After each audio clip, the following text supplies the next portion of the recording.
गरजते बादल चैनल में एक बार पुनः स्वागत है। हिंदी साहित्य के इतिहास की जो परंपरा हम पढ़ते चले आ रहे थे, आज हम हिंदी साहित्य के इतिहास में पुनः प्रेमाश्री शाखा या प्रेमाश्री काव्य धारा के बारे में पढ़ेंगे। तो आइए चर्चा करते हैं। प्रेमाश्री काव्य धारा सूफी काव्य धारा के नाम से भी जानी जाती है। जिन निर्गुण भक्त कवियों के द्वारा प्रेम को मुख्य विषय बनाकर ईश्वर की उपासना की गई एवं इसी के आधार पर काव्य रचना की गई, उसे या उन्हें हम प्रेम मार्गी काव्य धारा कहते हैं। माने ईश्वर को प्राप्त करने के लिए जिन्होंने प्रेम का सहारा लिया हो, और वो भी कौन? निर्गुण भक्त कवि, जिन्होंने प्रेम को आधार बना करके और अपने काव्य रचना की हो, वो सूफी प्रेम काव्य धारा कहलाई। इस काव्य धारा को प्रेमाश्रयी काव्य धारा का नाम आचार्य रामचंद्र शुक्ल ने दिया था। ये महत्वपूर्ण तथ्य है कि इस काव्य धारा को प्रेमाश्रयी काव्य धारा किसने कहा, तो आचार्य रामचंद्र शुक्ल ने। डॉक्टर रामकुमार वर्मा ने इस काव्य धारा को सूफी काव्य धारा के नाम से पुकारा। ये कई बार पूछ लेते हैं फर्स्ट ग्रेड के एग्जाम में कि किस कवि ने प्रेमाश्रयी काव्य धारा कहा या सूफी काव्य धारा को प्रेमाश्रयी काव्य धारा कहा। आचार्य रामचंद्र शुक्ल और फिर उसी प्रकार से रामकुमार वर्मा ने इस काव्य धारा को क्या नाम दिया, तो सूफी काव्य धारा। सूफी शब्द की व्युत्पत्ति, उत्पत्ति एवं उसके विविध अर्थ, इसके क्या क्या अर्थ अलग अलग विद्वानों ने निकाले हैं, आइए उनके बारे में चर्चा करते हैं। सूफ शब्द ऊन से बना है, ऐसा कहते हैं। सूफ शब्द का अर्थ ऊन है, और जो ऊन मानने वाले हैं उनने इसका क्या अर्थ माना है, अर्थात ऐसे साधक सादा जीवन व्यतीत करते हैं और ऊन के कपड़े के, जूट के, ऊन के या जूट के वस्त्र पहनते हैं। दूसरा इसका अर्थ लिया सफ, माने सूफी किससे बना? सफ से, और सफ शब्द का अर्थ है पंक्ति। तो जो लोग अपने पवित्र जीवन व्यतीत करते हैं, जो लोग अपना जीवन पवित्रता के साथ जीते हैं, रोजे कयामत, और कयामत है प्रलय के दिन, एक अलग पंक्ति में खड़े हो जाएंगे और उन्हें सूफी कहा जाए। जब प्रलय आएगी, जब पृथ्वी कहते हैं कि भाई जिसके ऊपर मानव जाति का विध्वंस अगर मानते हैं, खत्म होना मानते हैं, तब ये लोग एक पंक्ति में अलग से खड़े हो जाएंगे, ऐसी इनकी मान्यता है। अगला, सूफ शब्द की उत्पत्ति सफ़ा से मानते हैं, और सफ़ा का अर्थ होता है चबूतरा।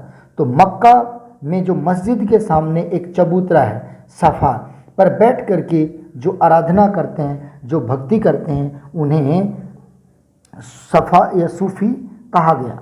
इसके बाद में अगला सफ़ी, तो सूफ शब्द की उत्पत्ति या सूफी काव्य धारा की उत्पत्ति सफ़ी से मानी।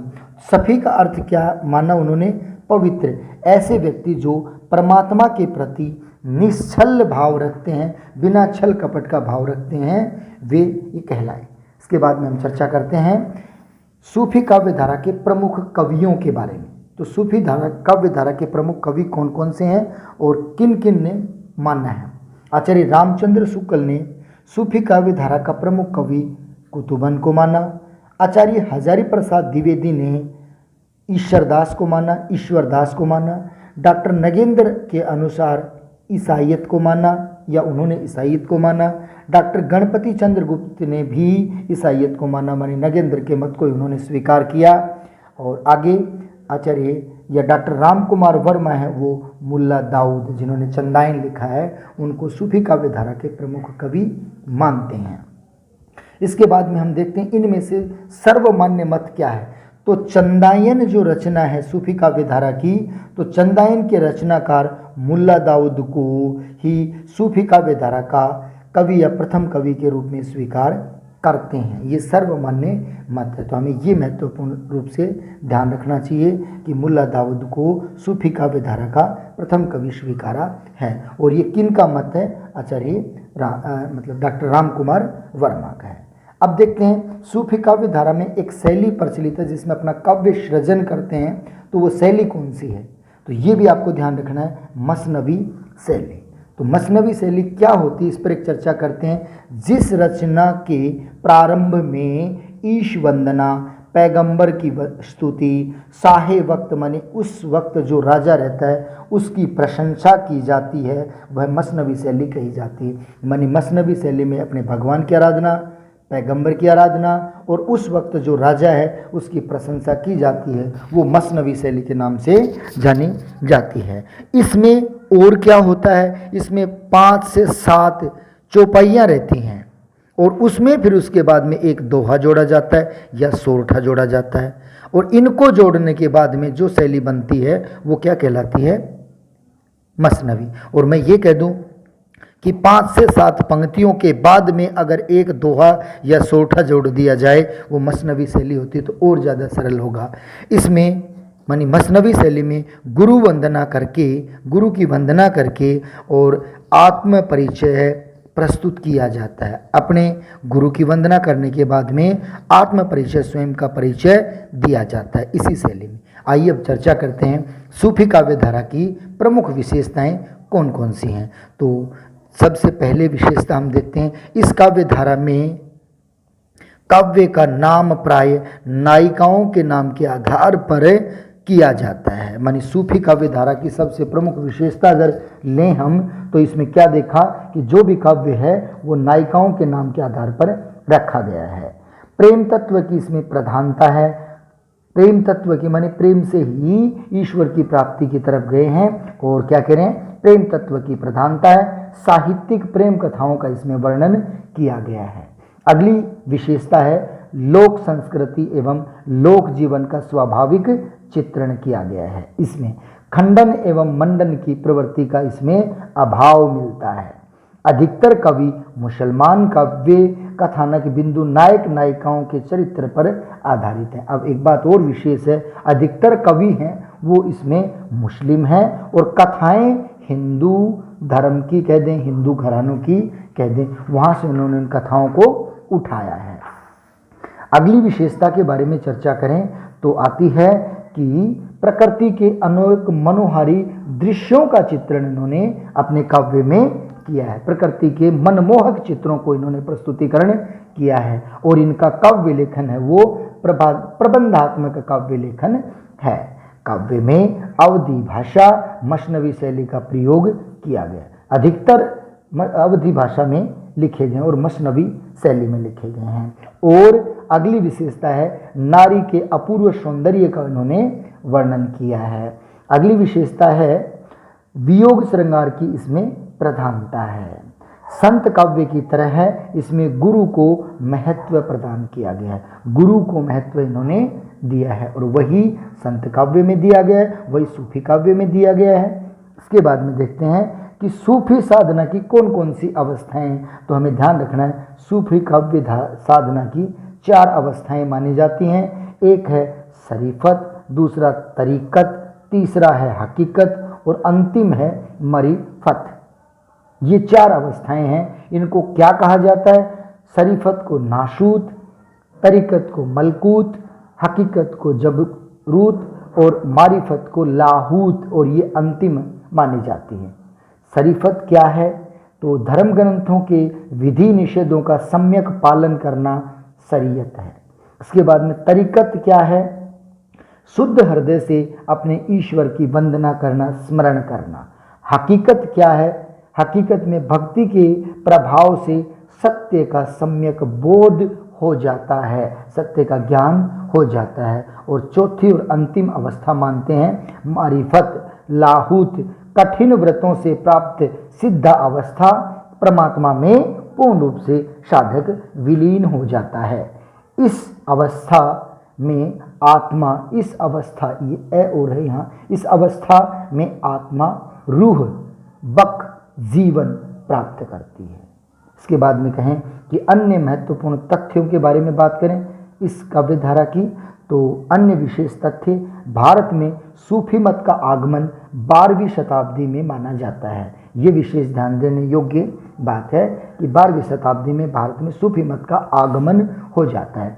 सूफी मत में राबिया नामक एक कवयित्री भी हुई है। ये बहुत बार पूछते हैं राबिया कौन से मत की हैं या कौन सी परंपरा की हैं? तो आपको ध्यान रखना है सूफी मत परंपरा की हैं। इसके बाद में समासोक्ति सूफी काव्यों का सबसे प्रिय अलंकार है। एक इसको विशेष रूप से ध्यान दें, समासोक्ति इनका बहुत प्रिय अलंकार है। इसी आधार पर पद्मावत काव्य को समासोक्ति का उपनाम भी दे डाला, क्योंकि सबसे ज़्यादा इसमें इसी का प्रयोग किया गया है। आइए आगे चर्चा करते हैं। सूफी काव्य मानवीय प्रेम को क्या कहा जाता है? इश्क मजाजी को देवीय प्रेम, इश्क हकीकी की सीढ़ी कह करके पुकारते हैं। मानव आपस में जो प्रेम करते हैं वो देवीय प्रेम माने इश्क हकीकी की पहली सीढ़ी मानते हैं। अद्वैतवादियों की तरह सूफी साधना भी इंसान और हक मतलब ईश्वर में अंतर नहीं मानते हैं। इसके बाद में आगे देखते हैं हकीकत क्या है। हकीकत अवस्था में साधक अनलहक क्या है? अहम ब्रह्मास्मि का अनुभव करने लग जाता है कि मैं ही ब्रह्मा हूँ। सूफी मत में इस भावना स्त्री के रूप में, जबकि भारतीय परंपरा में इस भावना पुरुष के रूप में स्वीकार की गई है। भारतीय जितने भी धर्म ग्रंथ लिखे गए हैं उसमें परमात्मा है वो पुरुष माना गया है, और सूफी मत में परमात्मा स्त्री रूप में मानी गई है। सूफी काव्य धारा के प्रमुख कवियों की जब हम चर्चा करें तो सबसे पहले महत्वपूर्ण कवि को लेते हैं जिनका नाम है मलिक मोहम्मद जायसी। इनका जन्म 1492 ईस्वी में जायस नामक जगह पर पैदा होते हैं, जायस नामक नगर में पैदा होते हैं, और यहाँ पैदा होने के कारण इनको जायसी कहा जाता है। और पंच महाभूत में विलीन होने का जो समय है इनका वो है 1542 ईस्वी। इनके गुरु का नाम क्या है ये बहुत बार पूछा गया है, तो फ़कीर शेख मोहिदी, और इसको महिउद्दीन भी इनका नाम आता है। फ़कीर शेख मोहिदी कह देते हैं, और कुछ जगह पर इनका नाम महिउद्दीन भी आता है। इनकी बहुत सारी रचनाएं हैं, जिनमें सबसे प्रसिद्ध रचना अगर लें तो पद्मावत, यह महाकाव्यात्मक लिखा गया है और इसमें 57 खंड हैं। इसमें किसकी घटना है? तो चित्तौड़गढ़ जो राजस्थान में है, चित्तौड़गढ़ में राजा रतन सेन और सिंघल द्वीप जो श्रीलंका के रूप में जानी जाती है उसकी राजकुमारी पद्मावती की प्रेम कथा का बड़ा ही मनोहारी वर्णन इसमें किया गया है। आइए आगे इसकी चर्चा करेंगे कि इसके बाद में इनकी प्रमुख रचनाओं में अगर चर्चा करते हैं तो आखिरी कलाम, कहरनामा, अखरावट, चित्ररेखा ये एक लघु प्रेमाख्यान काव्य है, और एक मसलानामा। तो ये इनकी प्रमुख रचनाएं हैं। इसके बाद में देखते हैं पद्मावत महाकाव्य के संबंध में अन्य महत्वपूर्ण बातें। पद्मावत महाकाव्य जो अभी हम चर्चा कर रहे थे उसके बारे में महत्वपूर्ण बातें कौन कौन सी हैं, तो आइए एक बार उस पर भी चर्चा करते हैं कि हिंदी का प्रथम महाकाव्य माना जाता है। तो माना किसने है? आचार्य रामचंद्र शुक्ल ने इसको हिंदी का प्रथम महाकाव्य माना है। सूफी परंपरा का ये सबसे प्रौढ़तम काव्य, ये बात भी पूछी जाती है, सूफी काव्य का सबसे प्रौढ़तम काव्य किसे कहा जाता है? तो ये पद्मावत है। यह एक रूपक काव्य भी माना जा सकता है। दार्शनिक तत्वों के प्रतीक होने के कारण इसको रूपक काव्य भी कहा जाता है। रूपक काव्य क्यों कहा जाता है इसके संबंध में हम नीचे चर्चा करेंगे। तो आचार्य शुक्ल ने रतन सेन को आत्मा के रूप में स्वीकार किया, आत्मा उसको रूपक के रूप में माना। आत्मा को रूपक के रूप में क्या माना है?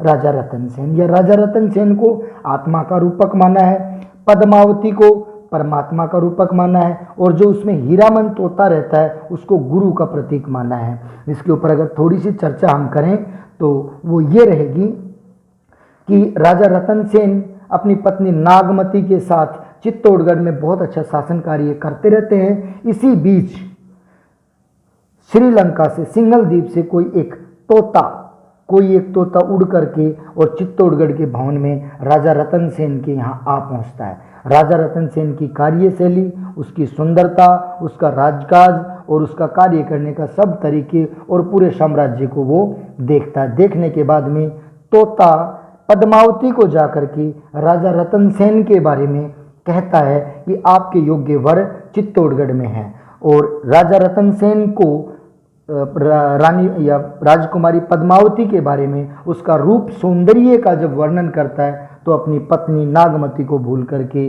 राजा रतन सेन पद्मावती को प्राप्त करने के लिए यहाँ से कहते हैं 16,000 राजाओं महाराज 16,000 सैनिकों को लेकर के ये निकल लेता है, बड़े योद्धाओं को लेकर के यह निकल लेता है। और पद्मावती को जहाँ प्राप्त करने के लिए जाता है वहाँ बीच बीच में कई जगह बाधाएं भी उनके पास आती हैं। जैसा कि आप जानते हैं कोई भी काव्य महाकाव्य जब लिखा जाता है तो उसमें रूढ़ियाँ आती हैं, रूढ़ियाँ रुकावटें आती हैं। जैसे हिंदू महाकाव्य की बात करें, रामचरितमानस अपने उद्देश्य से राम मतलब रावण को मारना या सीता को प्राप्त करना, जब सीता वहाँ है तो उसके बीच में काफ़ी सारी रूढ़ियाँ, परेशानी, दिक्कतें हैं। ठीक उसी प्रकार से इस काव्य में भी रूढ़ियों का समायोजन किया गया है। तो राजा रतन सेन इसे प्राप्त करने से पहले किसी राक्षस से लड़ते हैं, वहाँ से किसी एक पद्मावती की सहेली को छुड़वाते हैं। ये कथा बहुत लंबी है लेकिन मैं कम से कम शब्दों में कहना चाहूँगा कि उसको बीच में से छुड़वाते हैं और यही उसका सहयोगी साथी बन करके,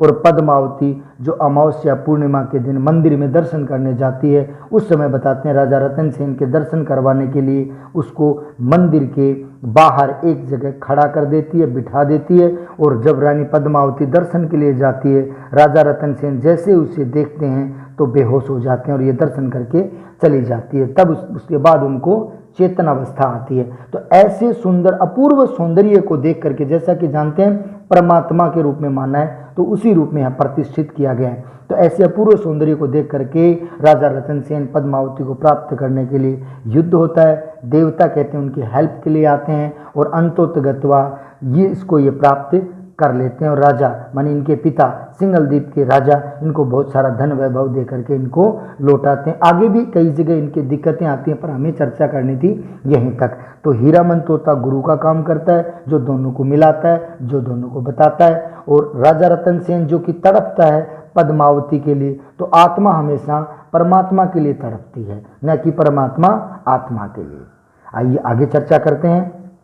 शेरशाह सूरी के शासनकाल की रचना मानी जाती है और आचार्य शुक्ल ने इसे समासोक्ति कह करके पुकारा, समासोक्ति काव्य कह करके पुकारा है। आइए इसके अलावा अन्य रचनाएं जो सूफी काव्य धारा से संबंधित हैं उनकी चर्चा करते हैं। तो हंसावली इसके लेखक ईसाइयत हैं और इसकी रचना हुई 1370 ईस्वी में।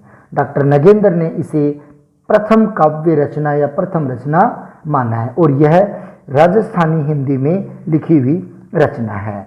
इसके बाद में दूसरी रचना है वो चंदायन है। इसके लेखक मुल्ला दाऊद हैं और ये 1379 ईस्वी में लिखी गई, 1379 ईस्वी में लिखी गई है। और डॉक्टर रामकुमार वर्मा ने इन्हें सूफी काव्य का प्रथम कवि माना है कि मुल्ला दाऊद को सूफी काव्य का पहला कवि किसने माना है, तो रामकुमार वर्मा ने। और ये कौन सी भाषा में लिखा गया है, अवधी भाषा में। इसके बाद में अगली चर्चा करते हैं सत्यवती की कथा। और सत्यवती की कथा में या इसके लेखक हैं वो ईश्वर दास हैं और इसकी रचना कब हुई, 1501 ईस्वी में। और यह भी अवधी की प्रथम रचना मानी है। किसने मानी है, आचार्य रामचंद्र शुक्ल ने इसको अवधी की पहली रचना माना है। इसके बाद में आगे चर्चा करते हैं मृगावती की। तो मृगावती के लेखक हैं कुतुबन और ये कब लिखी गई, 1503 ईस्वी में लिखी जाती है। इसके बाद में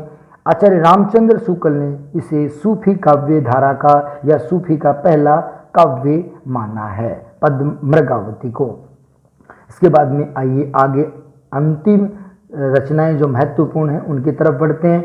मधुमालती और इसके लेखक हैं मंजन और ये 1545 ईस्वी में अवधी भाषा में लिखी गई रचना है। और छठी और सबसे महत्वपूर्ण रचनाओं की चर्चा करते जा रहे थे, तो छठी रचना आती है चित्रावली, और इसके लेखक हैं उस्मान, और 1613 ईस्वी में ये लिखी जाती है और भाषा इसकी अवधि रहती है। यह जहांगीर के समय की रचनाएं, इनके अलावा और भी रचनाएं, लेकिन ये सब महत्वपूर्ण रचनाएं थी, परीक्षा उपयोगी थी। उम्मीद करता हूँ सूफी काव्य धारा का ये छोटा सा वीडियो आपके नेट, आपके फर्स्ट ग्रेड और अन्य हिंदी से संबंधित महत्वपूर्ण परीक्षाओं के लिए उपयोगी ही नहीं बहुउपयोगी सिद्ध होगा। बहुत बहुत धन्यवाद। थैंक्स।